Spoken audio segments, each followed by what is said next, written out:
Jai Shri friends, there are two healings that Jesus does in today's passage, and both the healing have some things in common.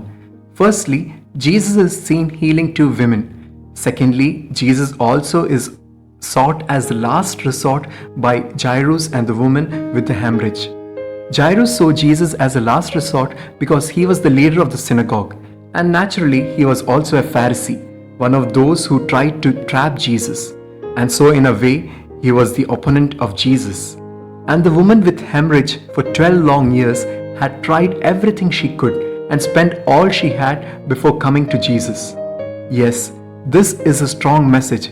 When all shut their doors, Jesus wide opens his door for us to accept us and heal us from our infirmities. Secondly, the life of Jesus teaches us today that we need to be a true philanthropist like him, whose love for mankind surpasses everything. A God who always finds happiness in giving. As we see in the gospel today, Jesus lives even his preaching when he hears that someone needs him desperately. All the more, after raising Jairus' daughter from death, he asks the parents to give her something to eat. This is his sensitivity. St. John chapter 10 verse 10. He came to give life and life in its abundance.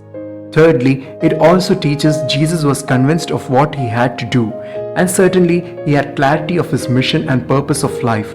He had priorities. That is why he stopped on his way to heal Jairus' daughter when the woman with the hemorrhage touched him, for he felt someone more desperate needed his attention. Many a times we lack this clarity or purpose of life, and so we are unable to prioritize.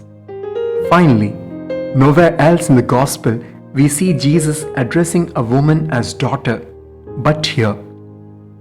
Certainly, scholars refer the Gospel of Luke as the Gospel of Women due to his overemphasis on the role of women.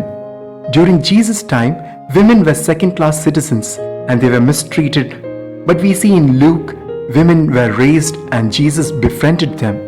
In this particular situation, the woman with hemorrhage was helpless and underprivileged.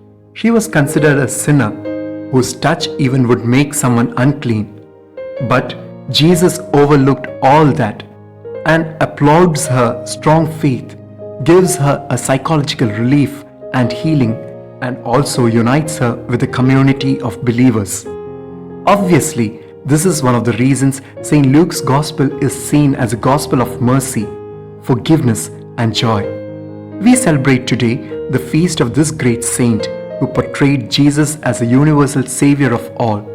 The life and writings of St. Luke teaches us there is much more potential right inside of everyone.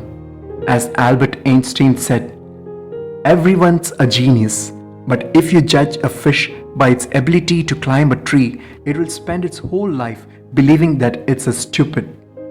Don't let others' metrics of success become yours, and don't judge others, but appreciate and encourage them in all their good. Let's ask intercession of St. Luke today to be more merciful and kind as we're portrayed about Jesus by him.